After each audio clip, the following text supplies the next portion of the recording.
Hello, I'm David Tovey. I'm the creative producer at With One Voice. We're a charity which is 50% co-produced with our board and staff who are people who are or have been homeless. We're a charity that works with the international homeless community to bring positive change to people, projects and policy using arts and creativity. At With One Voice, we believe, actually we know, that cultural spaces are more than venues. They are civic spaces with communities at their heart. Some display and embody this day in and day out. Others are on their journey to become a better mirror of the people they work with and for. For the past 2 years, we have been researching how these spaces have responded locally to the challenges of homelessness. We have created, together with partners, researchers and other practitioners and people who are and have been homeless, a Cultural Spaces Responses to Homelessness Programme. We were so excited to finally unveil what the programme is and how its three elements, the international research report, the free practical toolkit and the training packages we now offer, work together to support venues around the world. Unfortunately, we're in a time of crisis where many of these venues and their very existence is under threat. We cannot ignore that yet. We believe that together we are stronger and that together we can rise up once more. Once the current nightmare is but a distant dream, we believe the doors of our spaces will open again and better. We also want to share some thoughts and ideas from cultural spaces and orgs who are responding right now to the coronavirus crisis and helping people who are homeless. In this perverse, horrid moment we are living in, there must be a silver lining. We have a chance to think about our place in the world that is cold, disconnected and ready to throw the most vulnerable under the bus.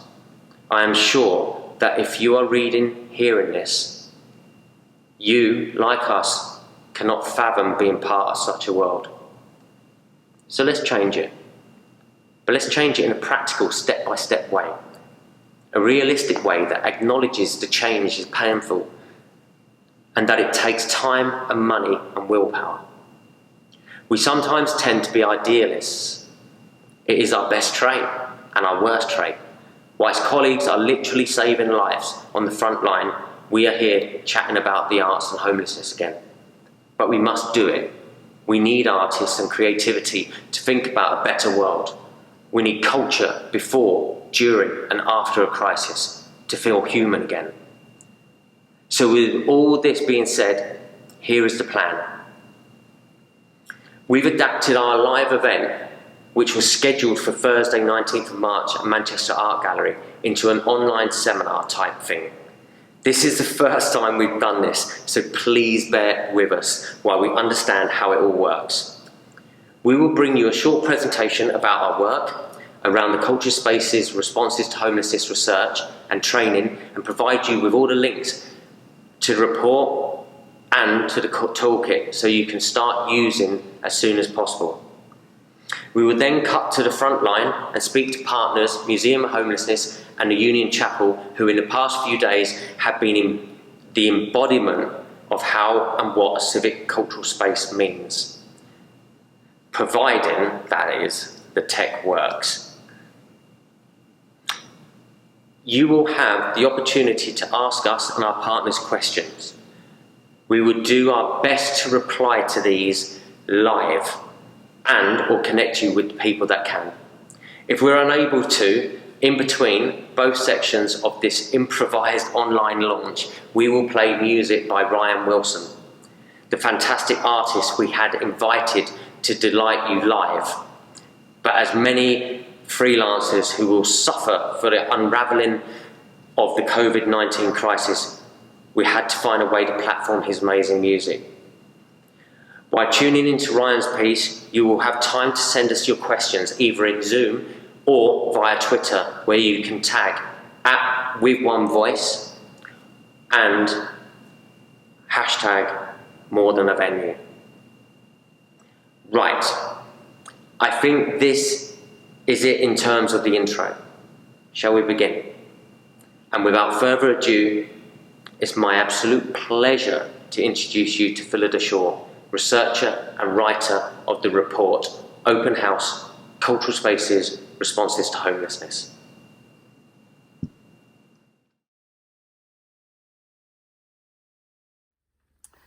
Cultural spaces' responses to homelessness.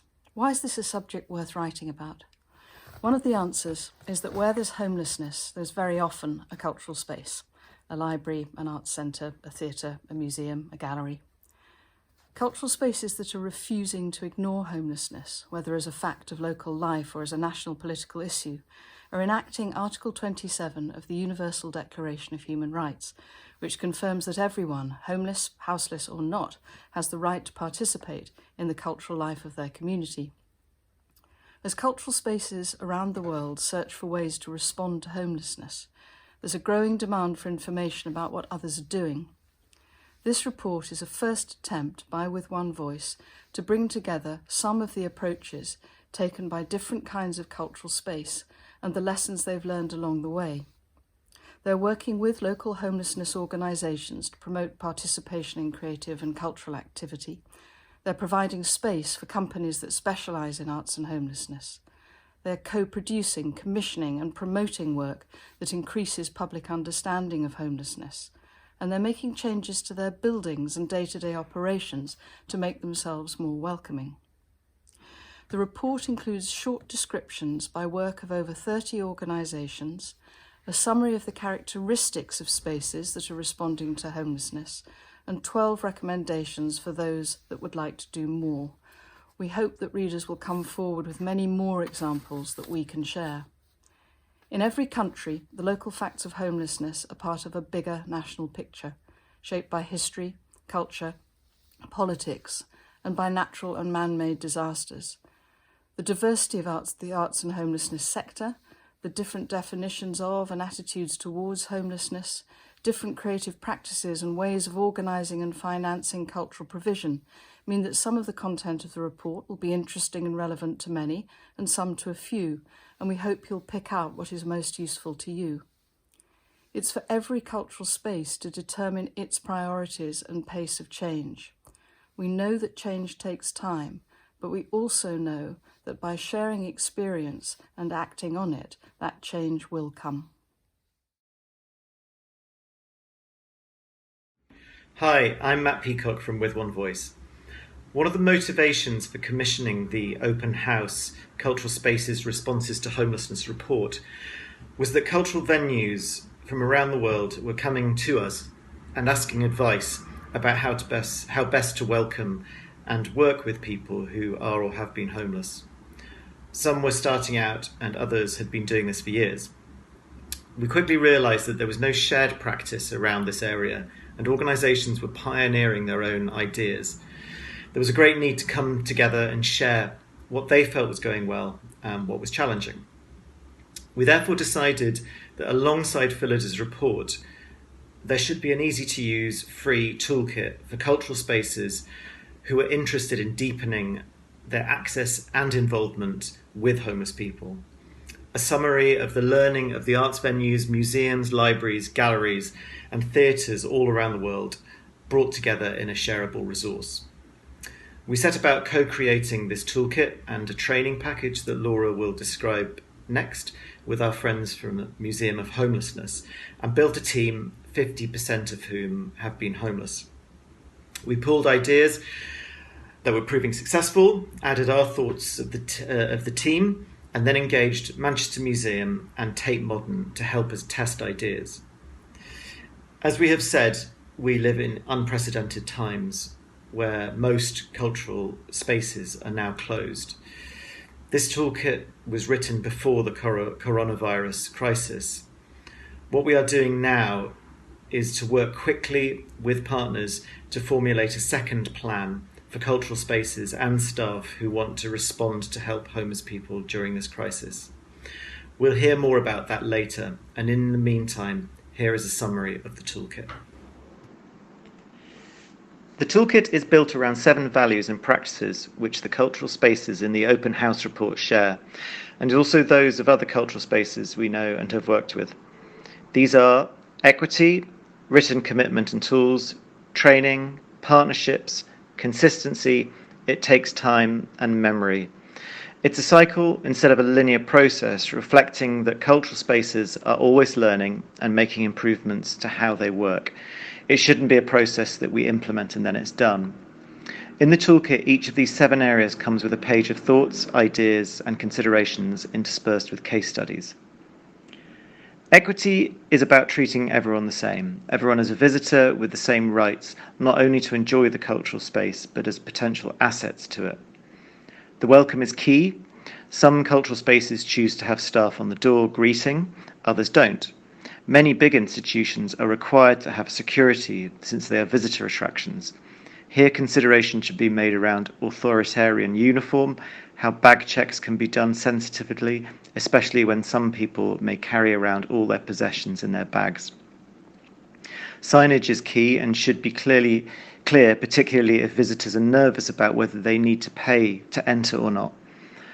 We've shared some ideas here about organisations going the extra mile, including putting in place anything from free lockers to breakfast clubs.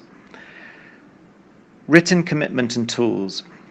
Most cultural spaces which are actively working with homeless people have written down this commitment in their strategies and policies, sometimes a positioning statement that can be referred back to, and this ensures organisational memory is retained.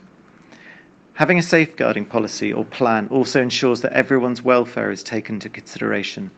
If an incident happens in a space, such as a vulnerable person having a panic attack, what are the processes in place to support that person and also the staff who are supporting the person? Homelessness can be shrouded in assumption and misinformation. Homeless people are often vulnerable adults and have been the victim of abuse and neglect. Cultural spaces will have their own boundaries of behaviour, but it's important to treat everyone the same and go through the same processes. It is often a good tip for staff to feel confident and empowered to say to visitors who complain about people using the space that this space is for everyone. Signposting tools are really useful, and if staff want to help someone in need, it is great to have a simple list of local homelessness services and helplines to hand. The South Bank Centre in London has some guidelines that staff have with this information, and also in different languages, so they can show people who don't speak English as their first language. Finally, in this section, posters are useful information about local homelessness services in areas such as toilets, proving an effective and sensitive way of signposting information to people who need it. Training is a key component of how cultural spaces are deepening their commitment to working with homeless communities, since it builds staff skills and confidence. Laura will be talking about this in detail. Partnerships ensure that cultural spaces don't have to work alone in this area. This area of the toolkit touches on how cultural spaces also can get in touch with their local homeless centre, form a relationship and build trust and opportunities. We also talk here about how the whole of the cultural sector is moving through a process of community involvement, from access, come into our space, to participation, take part with us, to integration, let's do this together, and equity, where there is no us and them. Consistency ensures that there is consideration about how people are treated, and that this is done in the same way, from the language you use to describe people and how they want to be described, to certain rules, e.g. waking people up in the foyer if they fall asleep. We have also included here a case study about libraries, since they are often used by people who are or have been homeless as safe places in many communities. It takes time. It is important to know that building relationships, trust and systems takes time. Homelessness is a devastating and complex situation for anyone to face, and cultural spaces should take the long view. We've included some light touch ways that cultural spaces can start working proactively, from identifying a staff member who wants to be the homelessness lead or a point of contact, to forming a working group and chatting to other cultural spaces about this area in a peer network. Finally, to prevent ideas being lost, documenting is important. This way, memory is retained and systems are built upon. We regard this toolkit as an organic tool which can build and change. We'd really appreciate your thoughts so we can make improvements, and please call us or email us at any time to chat about this. You can download the toolkit on our website through this link. Thank you very much.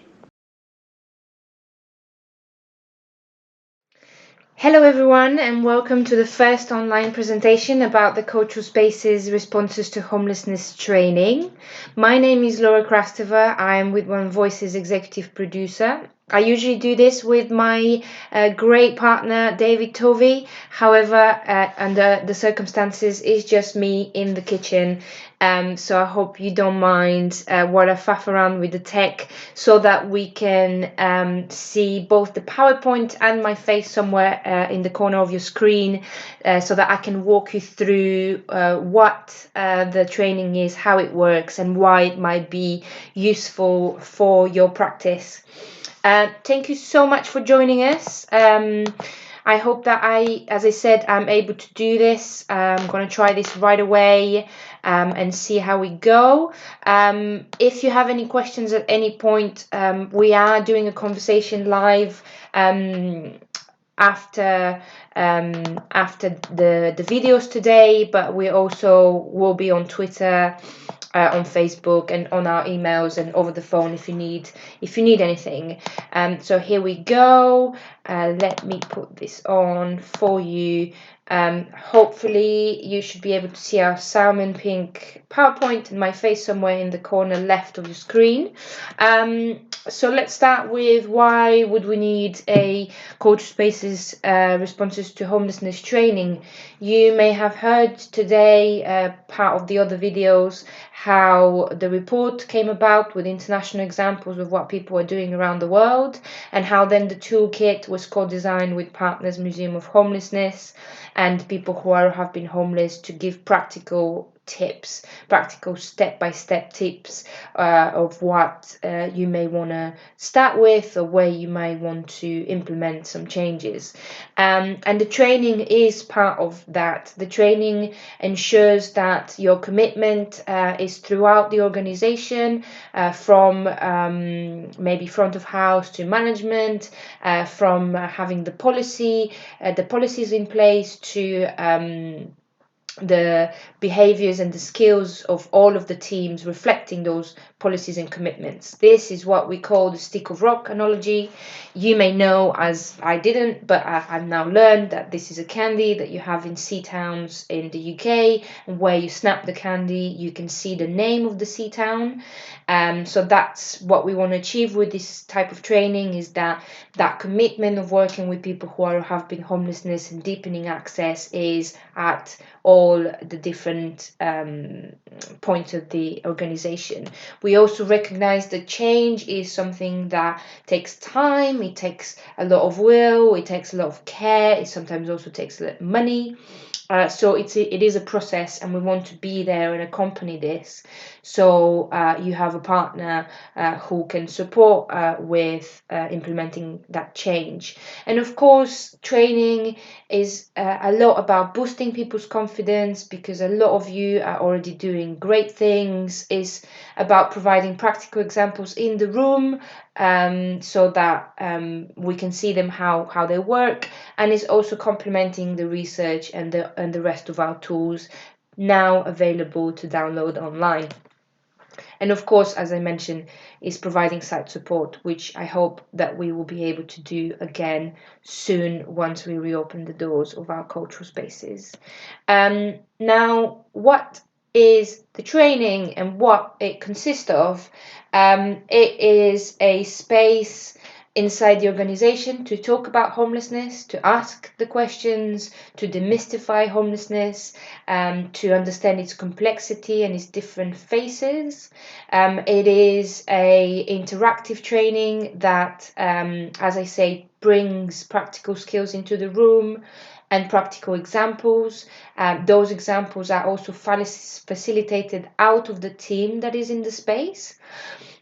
So there are things that you have may encountered in your own practice and want advice on how to deal with, or great things that you have done that you want to pass on the rest of your teams. It also shares best practice from around the world. As I said, one of our kind of UPS, unique selling points, USPs, With One Voice, is that we are plugged into a network of people that are doing this around the world, so we're able to bring examples that work elsewhere and support you to adapt it to your local reality. And then finally, kind of this introducing institutional change and being part of that change, so it's a long-lasting change that doesn't move if one key individual moves away, for instance.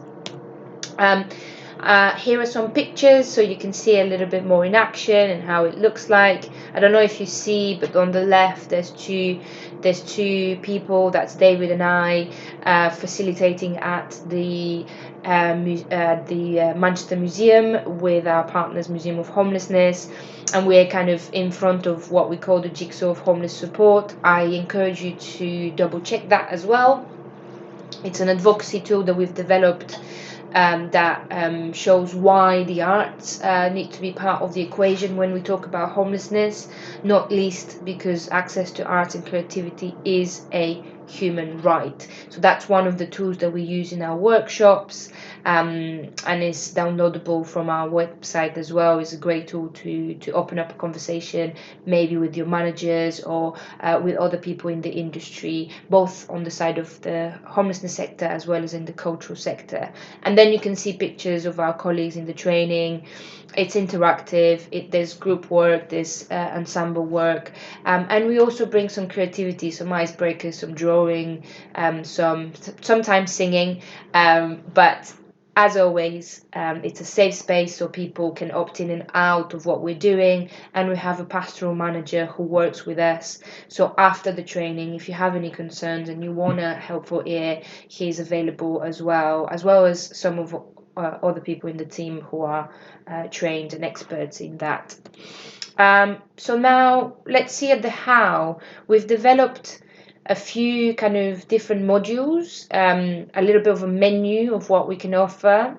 This is always bespoke, and it always starts with a conversation like this. Obviously, conversation that would have been a conversation if we were in the same space together, but hopefully digitally will be the conversation later about what we offer and what you may need and where you are in your journey, and how it has worked out for you. Some of the models, for instance, is a keynote followed by a Q&A. This could be very short, or it could be about an hour. It works really well if you have a very, very big team. So recently we were at the South Bank Centre and we did that with their visitor team, and there were like 80 people in the room, and it works really well to remind people that homelessness is on your agenda, and to evaluate where we are in the journey, and to hear from the team in a kind of a quick way. It can also be used as a tool to speak to very senior management who usually don't have much time, but if they can gather for 20 minutes, we can also kind of do a presentation to start putting this on the agenda, to kickstart the process, as it were. Then our standard approach is 2 half days, and we say 2 half days rather than a full day because it's a lot and it's not an easy topic. So we prefer doing this in half days. The first half day focuses on that demystification and creating like the safe space and giving some overview of the situation in the UK, but in the local area, and then identifying the areas of work in your venue. And then the second day is very bespoke, based on that first half day, so that we can bring in the skills, the upskilling, the specific scenarios, and start building that implementation charter that we do at the end of each training day, so that you have a record of where next and how next. And if there is time, and if we do more of these half-day trainings, we can also get into who in the team is responsible for that, what they need in order to achieve this, which other partners outside the organization might be good to introduce you to, how can we support that implementation. And that's where we've developed this pilot cultural spaces membership, Very useful, especially if you're a bigger organization where there's a lot of teams at play, and in that membership we include that kind of keynote talk, we include the 2.5 days, and we include more time for implementation, which could be anything from helping you set up the responsibility of the homelessness lead, or set up a steering group, help you with your written policies or with your safe assessments, or implementing any of the other recommendations that may come through the training. And this is usually for a year, so that every year we can check in and see where we're at and what next, and cascade any learnings that we may have found together. Other bits to keep in mind is there's always 2 trainers in the room. This is because we are always co-produced. With One Voice's team is 50% people who have been homeless. So everything that we do is co-produced, from inception to delivery and evaluation. And it's always creative, interactive and supportive, as I mentioned. I hope this gives you a quick overview of what the training is. I would love to continue discussing this with you. So next steps that we would love to suggest is help us spread the word about this series of videos, but also the training itself.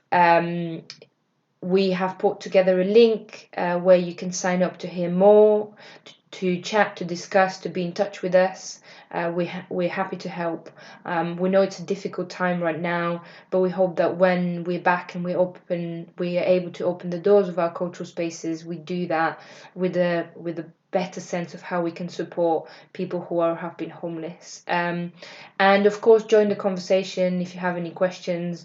We are doing an online discussion, and we are on Twitter and the rest of the social media platforms to hear your questions and reply as soon as we can. Thank you so much for watching, listening. I hope it worked. I hope it's useful, and I hope to keep in touch with you. Thank you so much.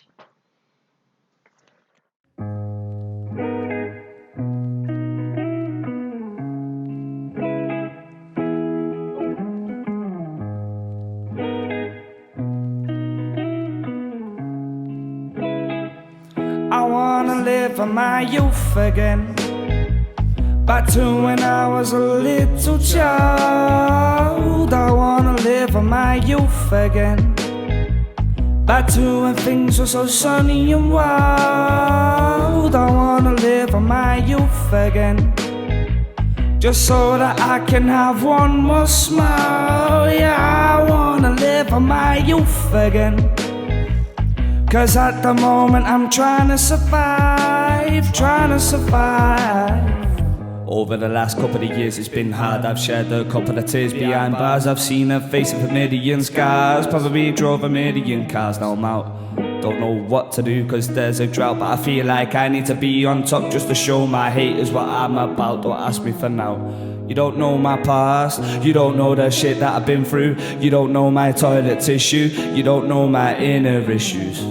I'm back on the track, best know I'm out for attack. You don't know me when I'm out for the rap. But anyway, wanna live on my youth again, back to when I was a little child. I wanna live on my youth again, back to when things were so sunny and wild. I wanna live on my youth again, just so that I can have one more smile. Yeah, I wanna live on my youth again, 'cause at the moment I'm trying to survive, trying to survive.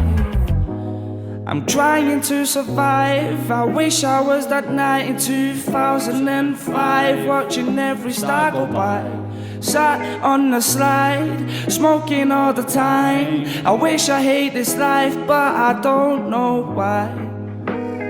Why do people not wanna stay? Why do people choose to go away? Why do people wanna fly away? But I'm here now, and I wanna say I wanna live on my youth again, back to when I was a little child. I wanna live my youth again, back to when things were so sunny and wild.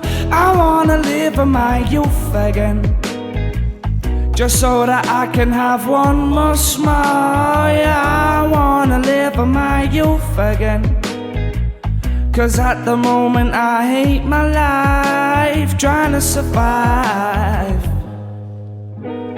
I'm trying to survive, smoking all the time. Man, I hate this life, hate this life. You don't know what it's like, you don't know what it's like to be inside the shoes of a